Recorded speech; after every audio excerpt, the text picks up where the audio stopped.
Hello and welcome to A Slice of Life R for your dose of DIY motivation. I'm Eugene Loh. Thanks for joining me.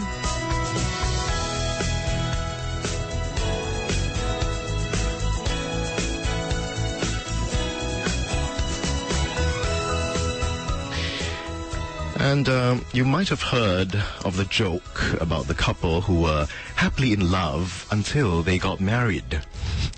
Well, it's much less amusing when it happens for real, and we've seen this happen time and again. You know, I mean, during the courtship, it's all wonderful, sparks fly, they think, oh, this is the one for me, and, you know, you love everything about your partner, even his or her quirks and flaws, and you just overlook all the negative things, and all you can see is a beautiful rose-tinted version of your partner. But then, you know, fast forward a couple of years, and then you get married, and then, you know, the cracks start to show.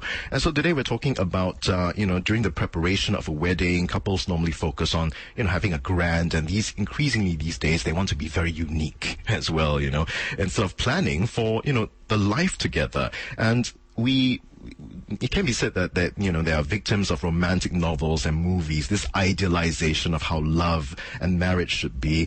But actually marriage is a partnership, and getting married is choosing a way of life. It needs two hands to clap, supporting, sustaining each other, providing a basis for a couple to nurture the relationship. And telling us more about life after I do is my guest today, Dr. Ang Beng Choo, who has over 30 years of experience in education. After her retirement, she has been and is still a marriage solemnizer and advisor to some organizations, and she is frequently invited by local and overseas organizations to give talks and lectures on personal development, marriage, children, education, and life at old age as well. And today, more about making the marriage work after the wedding.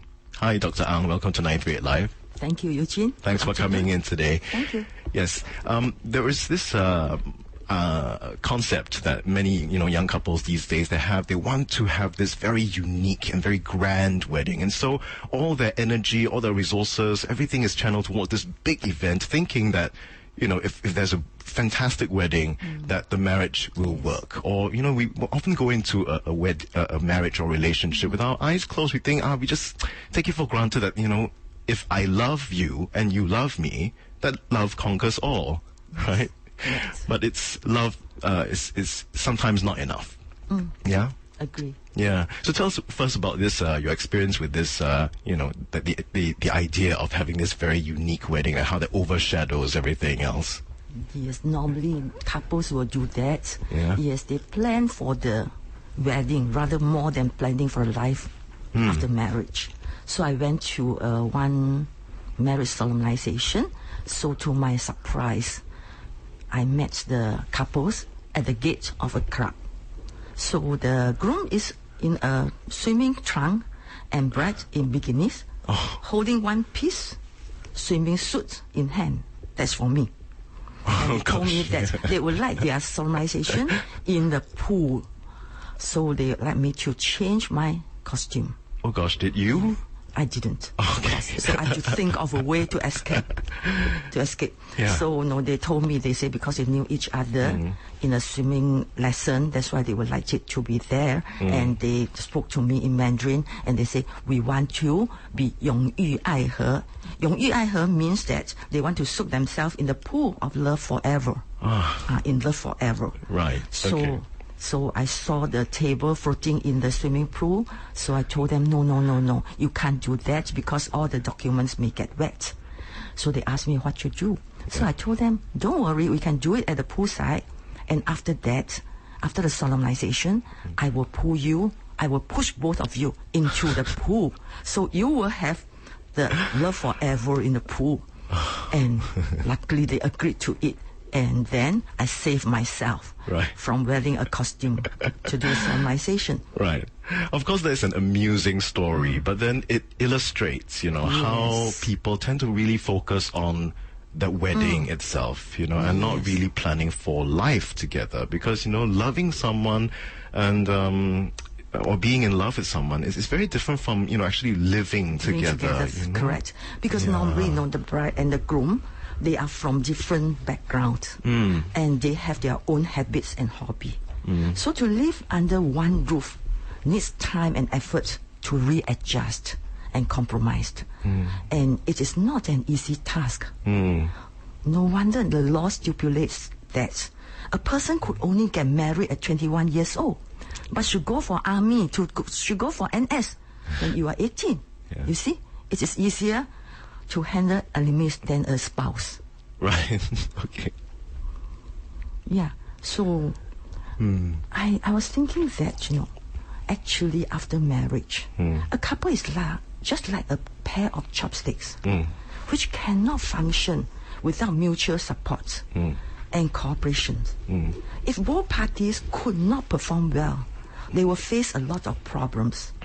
No wonder there is a saying that marriage is a 3-ring affair. It first comes the engagement ring, then the wedding ring, then the suffering. Oh gosh. So Yeah. yeah, because many couples, Yeah. they have this type of marriage myth. Yeah. The myth of We have this the misunderstanding. romanticized version of our And they relationship. think that, marriage, love can conquer all. Yes. However, marriage is when a man and a woman become as one. And they live under one roof, become as one. Yeah. And the trouble starts when they try to decide which one. Right. Okay. Yeah. Because you're really talking about two very different individuals coming yes. together and trying to forge a life together. Correct. And before the marriage, before the wedding, very often we can overlook a lot of things. I mean, we see. It's almost like we see our partner through rose-tinted lenses, and everything he or she does is Correct. funny. It's Yes. adorable, and after that, it starts to be irritating, infuriating, Yes, and the shortcoming will be enlarged after marriage. Yeah, yeah. So these are things that are inevitable. Yes. Once a couple Correct. gets into a relationship. So how can we then try and preempt some of the problems that these Yes, the first thing probably we have to think of is that never try to change the characters of your spouse. As what Chinese saying, it is easier to reshape a mountain or a river, redirect a river, but it's very difficult to change a person's character. Yeah. Because a person's character has been cultivated for many years. And it is not easy to change. And if we have high expectations in changing them, yeah. then it will cause a lot of disappointment. Sure. I mean, we don't like others to dictate how we should Correct. be or behave either, Correct. right? Yeah. Yes. And then, it will be less painful if Yeah. you lower the expectation. Right. So loving someone means also being able to love the whole person. Correct. As a Yeah. package. Yes. Package deal. Yeah. Yes. Yeah. I've heard that once there's a saying that goes something like, I mean, there is no perfect love or no perfect person, but it's about loving an imperfect person perfectly. Something like that, Correct. right? Yeah. Yes, Because we it come is. with all our flaws, all our different values, our perspectives are different, our belief systems are all different. Yes, so you're it's right. be able to work together. That's the key. That's right? the key Yeah. one. Yes, because you need to compromise. You need to tolerate. Yeah. Yes. And then, if you think that, you want to sorrow one party and you want to overcome them and you want to control them, and then we have to think of that. Right. The Okay. more you hold your palm tight, the less water you can keep in your palm. Right. Yes, yes. So going to a marriage, not thinking that you want to fix your partner or hoping that he or she will change to suit you in some way. So we should get rid of that notion altogether. We're going to continue to chat with Dr. Ang Beng Choo, who's a veteran educator, marriage solemnizer and advisor to some organizations, talking about life after I do, here on a Slice of Life Hour. More in just a while here on 938 Live. I'm Eugene. Do stay with me.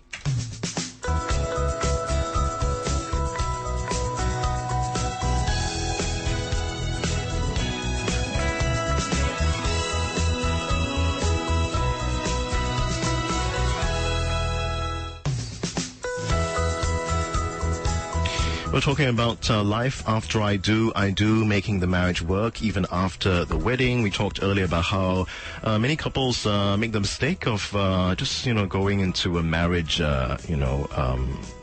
with their eyes closed, or focusing too much on the wedding, not thinking about planning for life together, and how, it's really difficult. I mean, love does not conquer all, although we have all those romanticized versions in the movies, the Hollywood, romantic comedies, give us a kind of an idea that love or relationship or marriage should be like this, and the moment something doesn't work out, we start to believe very negative things about the relationship. And one of those things is, like we've talked about earlier, Dr. Ang, is how after marriage, very often we think our spouse doesn't love us anymore. Over time, it fades, Yes. and then they take us for granted and all that. So, why do we have those kinds of Because thoughts?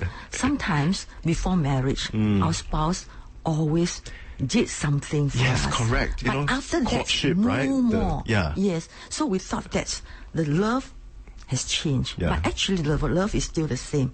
But the It just physical, matures into a different stage. Yeah, because of the different relationship. stage, and the Yeah. other thing is that physical situation could be changed. Yeah. So I remember that there was a story saying that a wife blamed her husband and saying that before marriage, when there was water in front, you normally carry me over, but now no more. So the husband answered apologetically and said, "My dear, your weight is double of that time. I have no strength to carry you now." So we have to expect this type of changes. Yes. And then when the children come, the wife may spend more time taking care of the children. Yes. So we cannot complain saying that, why last time you take more care of me Yeah. and now no. Yeah. Yes. Yeah. So that is the Hubby or Yes, wife wife, becomes yes. mother, and then yes, mama, that's true. Correct. daddy. So this is the misunderstanding. Yeah. And we shouldn't suspect that. So that's the thing, I mean, we have to expect that there will be changes, there will be difficulties, Yes. but that doesn't mean that the relationship or the marriage is not working or it cannot work, right? Correct. Because very often we have all these like idealized notions of what a marriage should be, and the moment things start to crack a little, we lose faith in the relationship, then we stop trying. Then we think, that everything stops, the wooing stops, the compliments stop. Yeah. That's true. This is why, if we don't, because of this, we don't have the mutual respect, and then we think, he doesn't love me, or she doesn't love me. Yeah. Then that's the end of the marriage. He or she used to Yes. call you like 20, 30 Yes, times a day, correct. and then after the marriage it stops. Yes. Things like that, or going This is for why positive thinking is very important. Yes, the trust, the positive thinking, it is very, very important for a couple. And when the trust is shaken, a happy relationship will be cracked. Right. Because without trust, suspicions arise. Yes. And suspicions generates anger.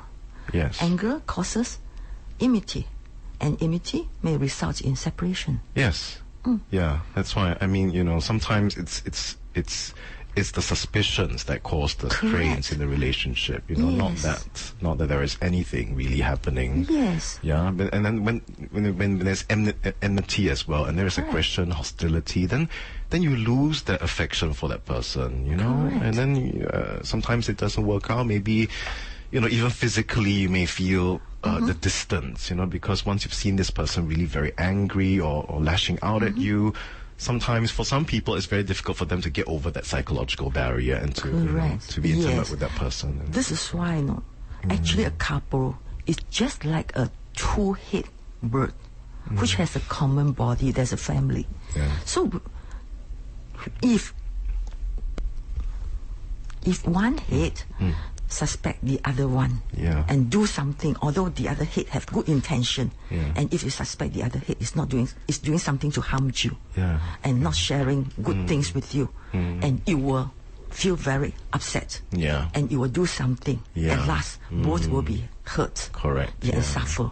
Correct. And a lot of that trust also is having that trust that that having faith in the relationship, having faith in your spouse. I mean, you married this person. Obviously, you believe you can work at a life together. So, why allow the negative emotions and suspicions and to come in and destroy the marriage, right?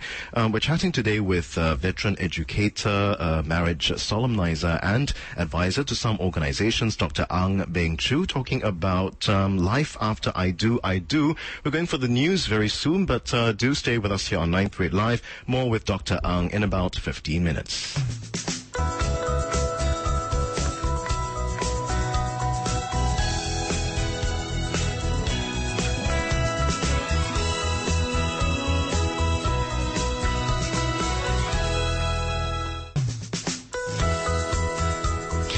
We're talking about life after I do, making the marriage work after the wedding here on 938 Live, a slice of life. I'm Eugene Loh. Thanks for joining me today. And with me in the studio today is a veteran educator, marriage solemnizer, and advisor to some organizations, Dr. Ang Beng Choo. Before we hear from Dr. Ang again, I'd like to just share with you this story about a man and a woman who had been married for more than 60 years, and they shared everything. They talked about everything, no secrets from each other, except that the little old woman had a shoebox at the top of her closet that she cautioned her husband never to open or ask her about. So for all these years, he never thought about the box. But one day, the woman got sick, and the doctor said she would not recover. And in trying to sort out their affairs, the old man took down the shoebox and took it to his wife's bedside. And she agreed as well that it was time that he should know, what was in the box. So when he opened it, he found 2 crocheted dolls and a stack of money totaling $95,000. So he asked about the contents, So she said, when we were to be married, my grandmother told me that the secret of a happy marriage was to never argue. And she told me that if I ever got angry with you, I should just keep quiet and crochet a doll. And the man was so moved, he had to fight back tears, 60 years of marriage living and together, and there were only 2 dolls in the box. So she had only been angry with him 2 times in all of those years. He almost burst into tears with happiness. So he asked her, honey, that explains the dolls, but what about all of this money? Where did it come from? And she said, well, that's the money I made from selling the other dolls. Yes, so we have to accept, that in the marriage, there will be times when you get angry with your spouse, You're both imperfect individuals trying to carve out a life together. So we have to understand, sometimes give and take, know what to overlook, sometimes people say that. So I'd like to get your thoughts about that. Do you think that the secret of a happy marriage is to never argue? No, it's not. However, I remember that the second day of my marriage, then my husband asked my father, he said, Dad, you and Mom are so-called a happy marriage couple. And could you please share with us the secret? So my father said, yes, sure, definitely. So he said, when your wife make a mistake, or you feel that your wife is very stupid, please don't criticize. Keep your big mouth shut. At the same time, tell yourself, because she is so stupid, she make mistakes. This is why she could not find a better person than I. So, birds of the same feather flock together. So always have to think of that. Then you will think that, I also made the same mistake. Why should I fighting back? And then sometimes for the couple, and if the husband come back late, and then probably the wife will be very angry and just say that, why so late? I told you how many times you should come back early, but you just ignored it. You think the home is a hotel, and then arguments start. Yeah. So if we can change this irritating comments to a more touching way, and then using I instead of you, don't point the finger. When you point the finger at one person, 3 fingers are quadruple pointing at yourself. So better don't point finger. And this is why. So if you can change it from you to I, and you say, I'm very worried when you are late. I'm afraid to be alone, especially at night. And I will be more relieved you come back earlier. Yeah. And your husband will feel that he is such a hero, you see, so important to you.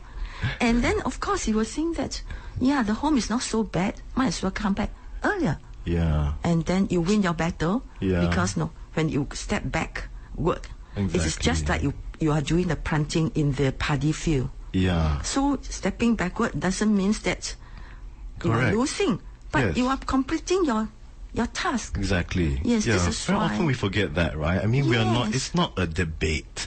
It's when it comes to your loved ones, especially your spouse, it's not about winning an argument. Sometimes losing an argument is actually winning, Correct. because then then positive emotions, the relationship grows, it develops. Yes, and it is not worthwhile if you win your face to Yeah. your spouse, but you lose the love. Correct. What's the use? Yeah, very often, I mean, Yes. there is a right way to argue, there's a wrong way to argue, and very often people allow the negative emotions to get Correct. in the way, the anger, and they think, words are just words, but words can hurt a lot, No. and some people can get over that, some people can't, and it keeps thinking. Our mouth is like a bow, and It's like our a what? tongue, the bow, B-O-W, It's a bow. bow. Okay. And then our tongue is just like an arrow. Yes. When you shoot out any words, it will be just out. You won't be able to draw it back. This is why it is very, very important to take care of those sensitive words. Yes. Yeah. And when you throw it out, you are just like knocking the nail onto the wall. When you pull it out, holes are there. Yeah. That's why it is very, very important for us when we speak. And then don't try to think that, when I speak and say that I withdraw my statement. No way. No way. And then if we say we have the wrong speech, Yeah. it is just like, you're spitting towards the sky. Yeah. It will fall back on yourself. Yeah. This is why it's just like, one husband say, talk to the a wife, told the husband, "You are so lousy. You are so bad. I would rather marry a demon than you." So, at the end of the quarrel, and the husband say, "Oh no, close relative cannot get married." You see, exchange of the negative words coming Yeah, in. correct, And then yeah. the next day, they saw a herd of cattle, and the husband pointed at them and jeered his wife and said that, "See, your relatives." Yeah. The wife answered, "Yes, my in-laws." So you can see this Yeah. type of, keep on exchanging, this unnecessary argument. Correct. Yeah. It will accumulate Yes. Yeah. unpleasantness, unpleasant. And once this Yeah. one increase, it will And be horrible. and your relationship with your spouse is so fragile as well. I mean, sometimes it's even easier to deal with friends. With Correct. friends you can say all sorts of things, and Yes. we just take it for granted that I mean, if you're close friends, we should be able to say anything. No. And but with a spouse, it's it's even more difficult. It's so fragile, and sometimes you say the wrong thing at the wrong time, and then Yes. No, even with friends, you with spouse and with friends, you can discuss on any topic, but you cannot say anything you like. Yeah. Just like cursing language, Yeah. scolding, and those teasing, this type of languages, people do not like it. Name calling. Yes, and all name that, calling yeah. and put down statements, Yeah, that's also not very good. Yeah, it's all the more important for a spouse or people in a relationship, Yes. because they're very easy. Your spouse is more easily hurt, Yes. Yeah, and sometimes it's very difficult to get close or to be intimate after a while, because then there's all that bad blood that has been Correct. created, and Yes. yeah. And this is why when So both that- together, they have to be like doing a tango step Yes. forward and backward. Exactly. Yes. Yeah. And that's why I otherwise, suppose that story about the secret of a happy marriage. Yes, It's not it's that you not. can't argue, but You can, You can but- argue. There's a right way to argue. There's a wrong way to Yes, argue. You should yes. not let your anger and jealousies or suspicions, insecurities, sully the communication or the argument. Correct. Yeah. Especially when we speak, we shouldn't have emotion coming in. Yeah, but it's very difficult. Yeah, Easy very to difficult. say, but very Yeah, difficult. very difficult. But that is key. But that is key, isn't it? Yes. Of course, there's so many other things to talk about when it comes to marriage. But that's all the time we have for today. So, Dr. Ang, thank you so much for coming in and sharing your perspectives with us. Thanks. However, I would like to say that actually marriage is a very wonderful game. It is the only game that two can play and both win. Yes. Yes. Yeah. So the only thing is that husband and wife have to put their efforts together and to develop it. Well said. Thank you very much, Dr. Ang. Thank you. Dr. Ang Beng Choo, who is a veteran educator, marriage solemnizer, and advisor to some organizations, helping us to understand more about how to make a marriage work after the wedding. Here on A Slice of Life on 938 Live, I'm Eugene Loh. Thank you so much for joining me today.